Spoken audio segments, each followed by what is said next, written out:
Hello students, good morning and welcome all of you. As it is said, never wait for right time. It never comes. Just go ahead and do it now.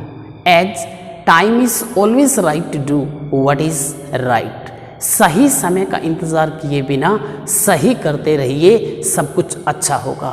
और इन्हीं शब्दों के साथ मैं आपको भी यही suggest करना चाहूँगा कि आप बिना वैकेंसी और लास्ट डेट का इंतज़ार किए बिना अपने प्रयासों को सही दिशा में करते रहिए। आप निश्चित रूप से अपने मिशन में कामयाब होंगे। Let's start our topic past perfect tense.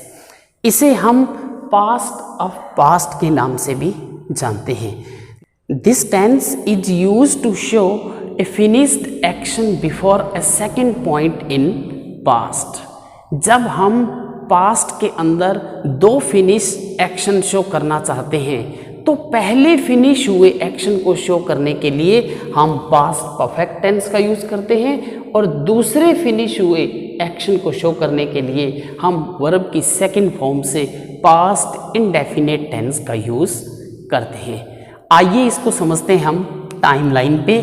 यदि हम मोमेंट ऑफ स्पीकिंग से पहले पास्ट के अंदर दो एक्शन शो करना चाहते हैं, पहला एक्शन एंड सेकंड एक्शन, तो हम पहले कंप्लीट हुए एक्शन के लिए had plus third form of the verb it mean past perfect tense का यूज़ करेंगे और बाद में कंप्लीट हुए एक्शन के लिए हम second form of the verb means simple past tense का यूज़ करेंगे।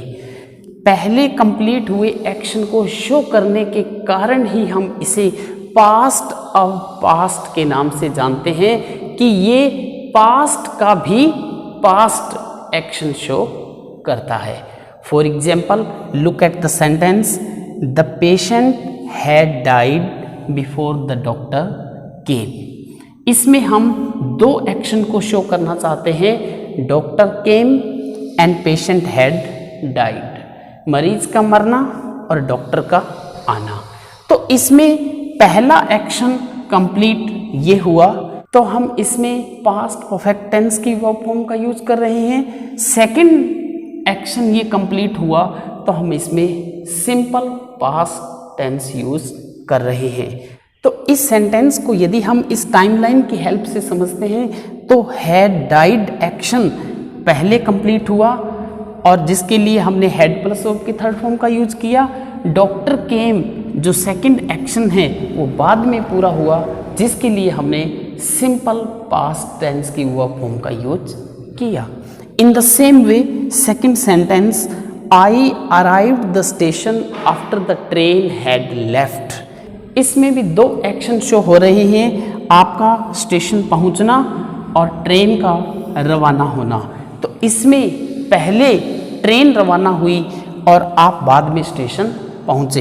तो जो काम बाद में होता है उसके लिए हम जनरली वर्ब की सेकंड फॉर्म का यूज करते हैं और जो काम पास्ट के अंदर पहले कंप्लीट होता है उसके लिए हम had plus third form of the verb it mean past perfect tense का यूज़ करते हैं। Thus we can say past perfect tense is used to show earlier completed action in past। Next हम सीखते हैं कि किस वर्ब फॉर्म का use past perfect tense में किया जाता है और किस तरह से इंग्लिश के सेंटेंसेस इस टेंस के बनाए जाते हैं। लेकिन उससे पहले आप सब्सक्राइब बटन दबा के इस चैनल को ज़रूर सब्सक्राइब करें ताकि आपका कोई भी इम्पोर्टेंट वीडियो मिस न हो सके। पास्ट परफेक्ट टेंस में हम हेल्पिंग वर्ब के तौर पे हैड का यूज़ करते हैं और मेन वर्ब के तौर पे वर्ब की थर्ड फॉर्म जिसे हम पास्ट पार्टिसिपल कहते हैं हमेशा यूज होती है। सभी प्रकार के सब्जेक्ट के साथ हम हैड का ही यूज करते हैं। यदि हिंदी वाक्यों के लास्ट में चुका था, चुकी थी, चुके थे ये शब्द आते हैं या आ था, ई थी, ए थे की ध्वनि आती है तो उन सेंटेंसेस को हम पास्ट परफेक्ट टेंस की वर्ब फॉर्म का यूज़ करते हुए इंग्लिश में लिखते हैं। तो सबसे पहले यदि हम इस टेंस के सिंपल सेंटेंस को लिखेंगे तो दूसरे टेंसेस की तरह इसमें भी हम subject, helping verb, main verb, object का यूज करेंगे। हेल्पिंग वर्ब के तौर पे हम हैड का यूज करेंगे, मेन वर्ब के तौर पे हम वर्ब की थर्ड फॉर्म का यूज करेंगे। हम सभी परफेक्ट टेंसेस, चाहे वो प्रेजेंट परफेक्ट है, चाहे वो पास्ट परफेक्ट है, चाहे वो फ्यूचर परफेक्ट है, वर्ब की थर्ड फॉर्म का ही यूज करते हैं, जिसे हम पास्ट पार्टिसिपल के नाम से जानते हैं। एक सेंटेंस कि वह अपना कार्य एक दिन पहले पूरा कर चुका था, इसे यदि हम इंग्लिश में लिखेंगे तो सबसे पहले हम subject he, helping verb had, main verb finish, उसकी third form finished, he had finished his work one day ago, एक दिन पहले वो अपना कार्य समाप्त कर चुका था।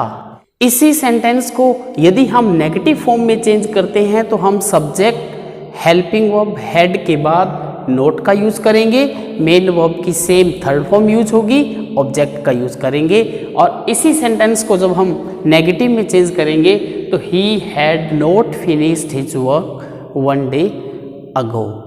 इसी तरीके से जैसे हमने दूसरे टेंसेस में इंटेरोगेटिव सेंटेंस सीखे थे कि इंटेरोगेटिव सेंटेंस बनाने के लिए हेल्पिंग वर्ब को सब्जेक्ट से पहले लगाना है, इन द सेम वे इसमें हम हेड को सब्जेक्ट से पहले लगाएंगे और सब्जेक्ट के बाद मेन वर्ब की थर्ड फॉर्म का यूज कर ऑब्जेक्ट इत्यादि लिखते हुए लास्ट में हम इंटेरोगेशन साइन का यूज करेंगे।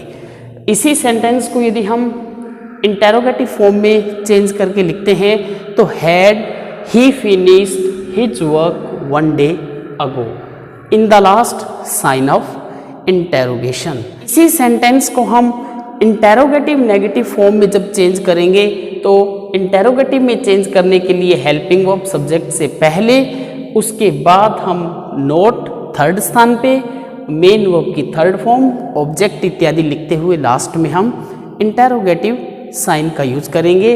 और इसी सेंटेंस को यदि हम चेंज करके देखते हैं, had he not finished his work one day ago. इस टेंस का यूज इंग्लिश में तब करते हैं जब हम एक नहीं दो एक्शन पास्ट के शो करना चाहते हैं, उसमें से एक एक्शन पहले कंप्लीट हुआ, एक एक्शन बाद में कंप्लीट हुआ।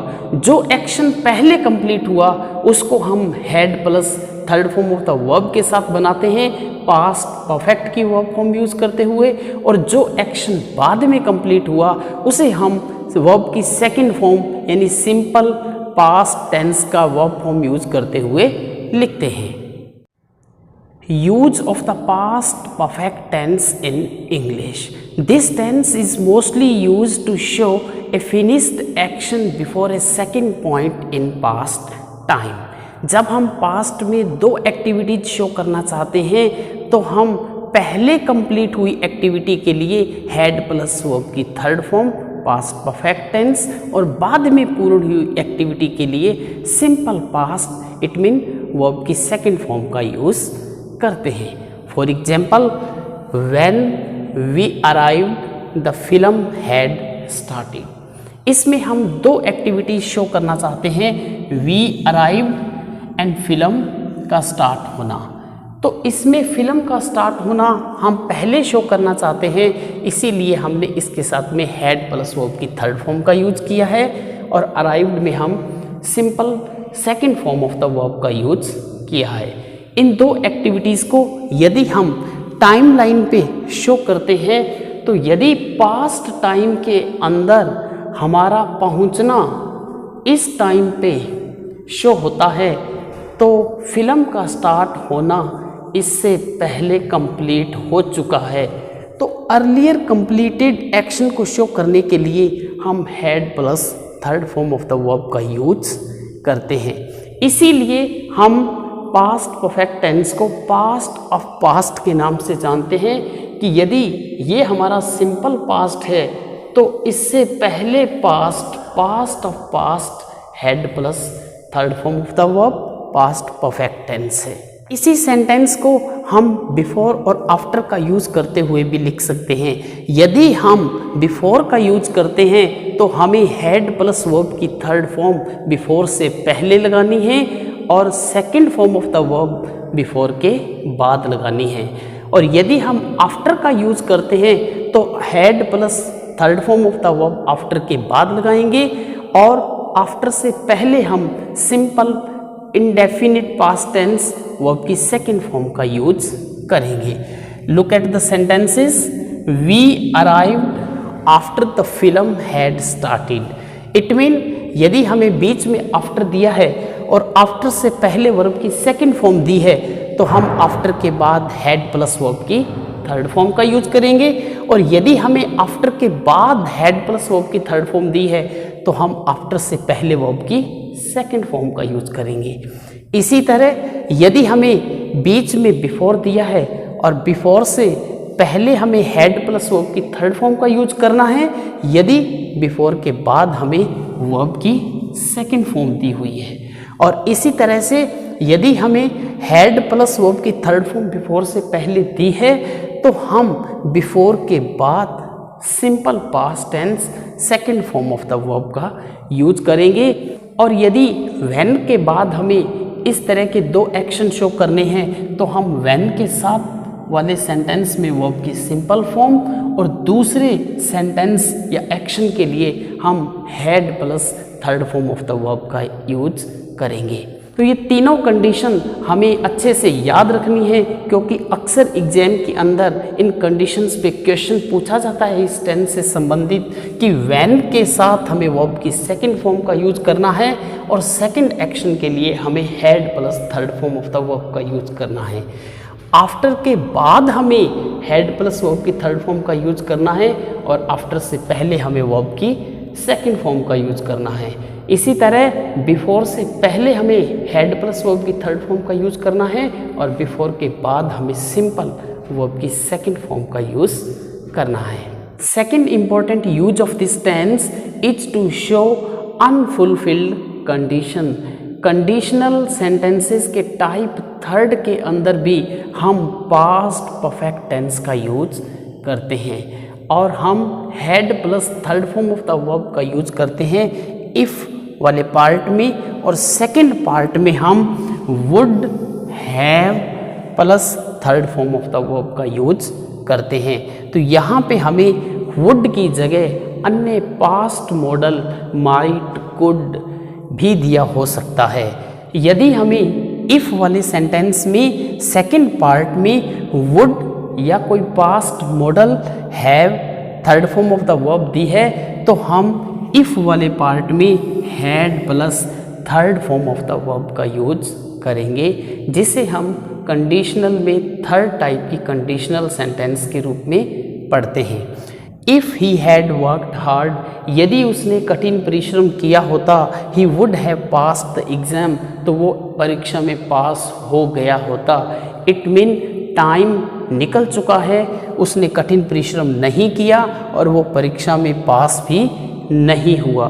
तो इस तरह की शर्त वाले वाक्यों के लिए भी हम इफ़ वाले पार्ट में हैड प्लस वर्ब की थर्ड फॉर्म का यूज करते हैं यदि हमें सेकंड पार्ट में कोई भी past model would could might have plus verb की थर्ड फॉर्म दी गई है। In the last, this tense is also used to show action started in the past and continued up to another action in past. Past में शुरू हुए काम को दर्शाने के लिए जो पास्ट में किसी दूसरे बिंदु तक जारी थे। हम अक्सर इस कंडीशन के लिए पास्ट परफेक्ट कंटिन्यूअस टेंस का यूज़ करते हैं, लेकिन कुछ वर्ब्स कंटिन्यूअस में यूज न होने के कारण हम पास्ट परफेक्ट टेंस में भी यूज कर सकते हैं। For example, look at the sentence, when he graduated he had been in London for 6 years। When he graduated, ये एक पास्ट टाइम के अंदर पॉइंट को शो कर रहा है। When he graduated, he had been in London for 6 year. हमें इस सेंटेंस में फॉर और सिंस के साथ टाइम दिया होने से पास्ट परफेक्ट कंटिन्यूस टेंस का एस्पेक्ट शो हो रहा है, लेकिन हमारे पास में यहाँ पे जो वर्ब है वो बी है, जिसे हम कंटिन्यूस में यूज नहीं करते, तो भी हम इसे पास्ट परफेक्ट टेंस में यूज करेंगे। हैड और हैड के साथ हम बी की थर्ड फॉर्म के तौर पे बीन का यूज कर रहे हैं। इंग्लिश में किसी सेंटेंस के एस्पेक्ट से हमें ये शो होता है कि ये पास्ट परफेक्ट कंटिन्यूस टेंस की वर्ब फॉर्म वाला सेंटेंस है, लेकिन उसमें यदि वर्ब स्टेटिव और नॉन कंक्लूसिव टाइप की है जो हम कंटिन्यूस टेंस में यूज नहीं करते, तो उस कंडीशन में हम पास्ट परफेक्ट कंटिन्यूस टेंस की बजाय पास्ट परफेक्ट टेंस का यूज करते हैं। Let's do this short exercise and fill correct form of the verb in sentences. First sentence, the crop destroyed before it rained.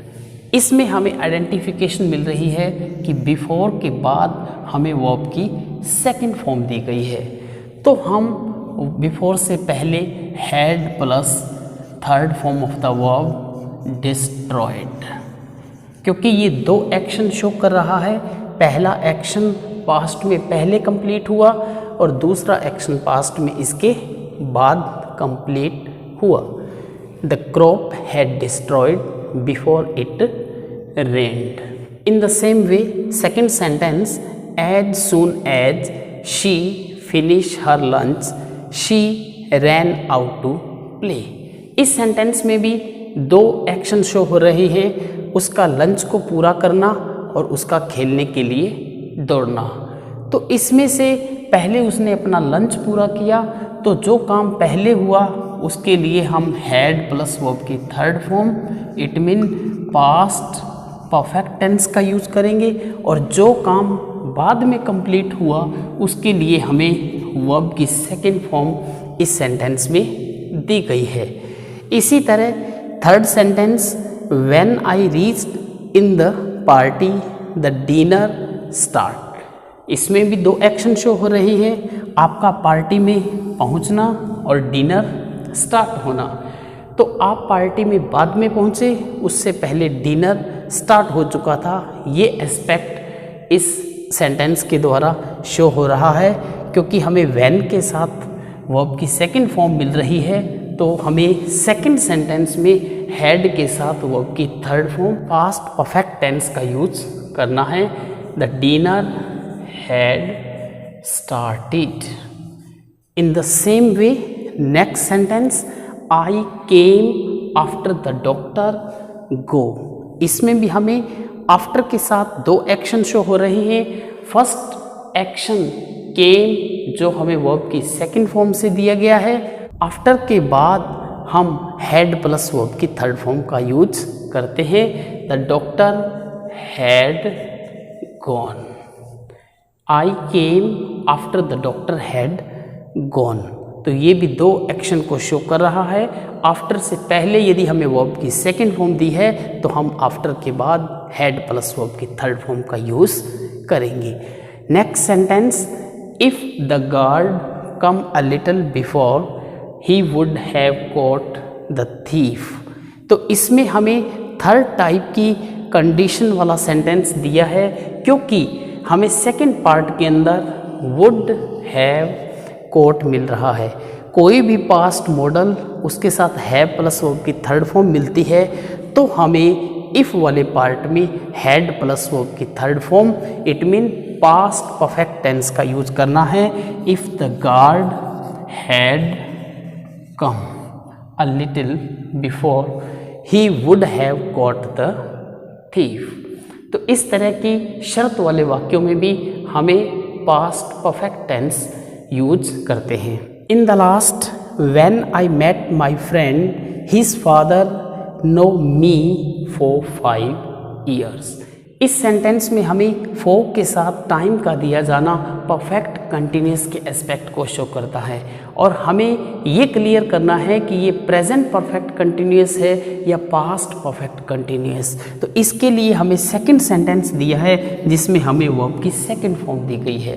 तो कोई भी वर्ब की second form वाला जब सेंटेंस इससे जुड़ा होता है तो हम इसे पास्ट परफेक्ट कंटिन्यूस टेंस का ही एस्पेक्ट मानते हैं। लेकिन पास्ट परफेक्ट कंटिन्यूस का एस्पेक्ट होने के बावजूद हम यहाँ पे पास्ट परफेक्ट टेंस की helping verb it mean had, known का यूज करेंगे क्योंकि हम नो वर्ब को कंटिन्यूस टेंस में यूज नहीं करते। ऐसे सभी वर्ब्स जो कंटिन्यूस टेंस में यूज नहीं होती, जिन्हें हम स्टेटिव वर्ब या नॉन कंक्लूसिव वर्ब कहते हैं, उन वर्ब्स को हम उस टेंस से जस्ट पहले वाले टेंस की वर्ब फॉर्म का यूज करते हुए लिखते हैं। तो पास्ट परफेक्ट कंटिन्यूस टेंस की ऐसी वर्ब्स के लिए हम पास्ट परफेक्ट टेंस का यूज करते हैं। पास्ट टेंस में एक बात ध्यान में रखनी है कि यदि हमें किसी सेंटेंस में सिंगल पास्ट वर्ब या पास्ट टाइम की आइडेंटिफिकेशन मिलती है तो हम उसमें केवल पास्ट टेंस की ही वर्ब फॉर्म का यूज करते हैं। आप भी इस तरह की एक्सरसाइज अपनी बुक से डेली करते रहें ताकि आप इजीली इस तरह के एस्पेक्ट्स को पहचान सकें और correct form of the verb के क्वेश्चंस एग्जाम में सही कर सकें। मिलते हैं हम नेक्स्ट लेक्चर में एक नए टेंस के साथ। Good bye.